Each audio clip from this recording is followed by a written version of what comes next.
Have you ever worked with a student who seems fine one minute and then suddenly explodes the next? Or maybe a small change in routine, a loud noise, or a simple request sets off an emotional outburst, and you're left wondering, is this behavior or is something deeper going on? Some new brain research that I just read might help us answer that question.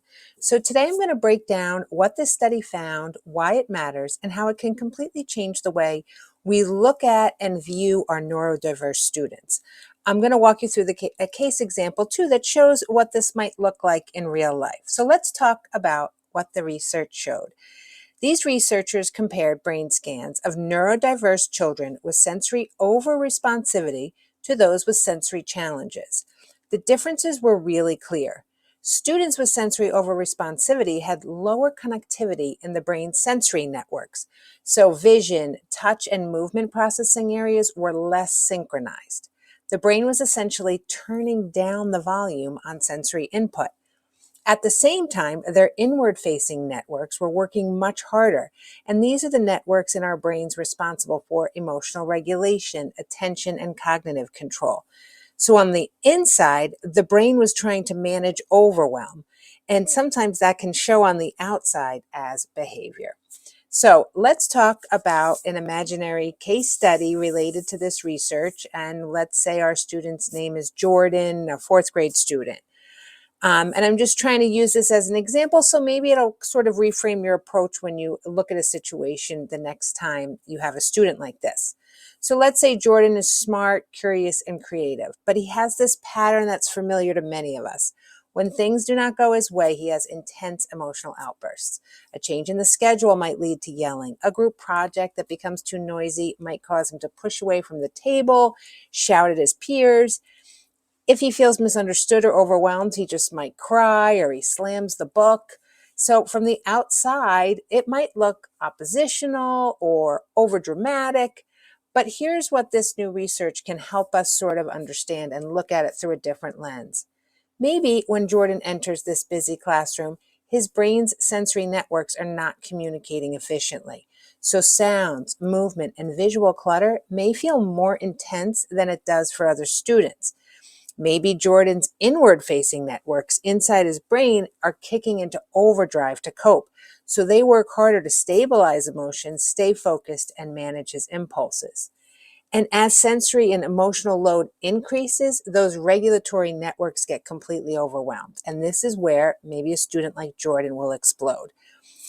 The behavior is not about getting his way. It's about a brain working extremely hard to manage an environment that feels unpredictable and intense. So how can we help support students like Jordan? Once we see the internal workload, our approach might change. So here are some practical ways educators and clinicians can support students like this example I gave. Start with sensory support. Try to reduce sensory load where possible. You know I'm going to say it, provide movement breaks, especially deep pressure, heavy work activities, and also provide a quiet work area or a calming corner. And this gives the outward-facing networks more stability. Also, try reducing cognitive demands during that overwhelm. So when the student is overloaded, their internal networks are maxed out already. This is not the time for reasoning, lecturing, or consequences. Just focus on calming the body first.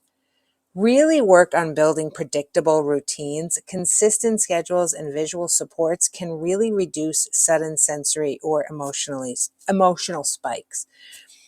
I'm big on this. I keep repeating it all the time. Practice co-regulation. Offer calm presence, slow breathing, grounding strategies, and simple language.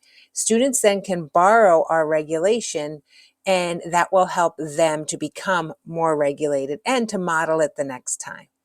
And also, maybe rethink your behavior plans or the way you're looking at behavior. A student like Jordan might not be defiant, but really take a closer look at what sensory or emotional demands have exceeded his capacity and cognitive demands. Collaboration is key for a student like this. Occupational therapists can help address sensory modulation. Physical therapists can help incorporate movement-based regulation. School counselors can provide some support in teaching emotional regulation skills. And obviously, teachers can always provide structured routines and sensory aware environments, but work together as a team. So with supports in place, students like Jordan, they begin to have fewer explosive moments, hopefully.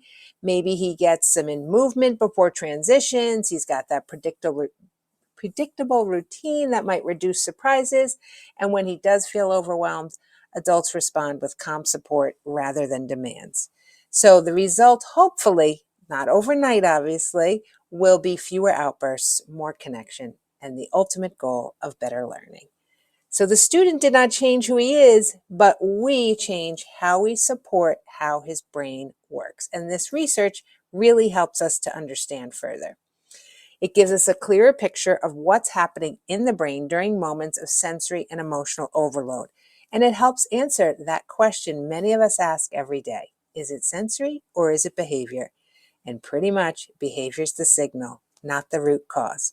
So to learn more about this research and access tools, resources, and practical supports for school and home, don't forget to visit yourtherapysource.com and like and subscribe. See you next time.